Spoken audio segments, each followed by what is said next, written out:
Pottery Making. Pottery was found in all layers of the Banqiang excavations. From these excavations, it was determined that pottery was used in all facets of daily life, and its use was carried over as ritual items in funeral rites. Studies indicated that each of the three Banqiang periods, early, middle, and late, were characterized by certain distinctive types of pottery. Analysis of the composition of the pottery has found that rice husks and grog were added to the clay to improve its heat resistance and durability.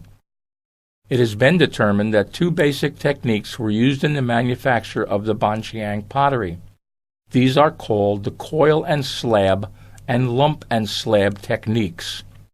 In both, a circular flat base or slab of clay was prepared, and then coils of clay were added on the slab if the coil and slab technique was to be used, or a lump, a cylinder-shaped piece of clay, was added if the lump and slab style was used. After the adding of either, the coils or lump, the whole was shaped with a paddle and anvil similar to the techniques used in today's pottery-making villages. After forming, incised, cord-marked, or impressed designs were added while the clay was still moist. The pot was then left in the open to air-dry prior to firing. It was suggested that the Banqiang people used open-air firing in their pottery making. Some scholars suggested that the red painted designs were added after firing. These red painted designs were the most common decorations on pottery from the Banqiang site.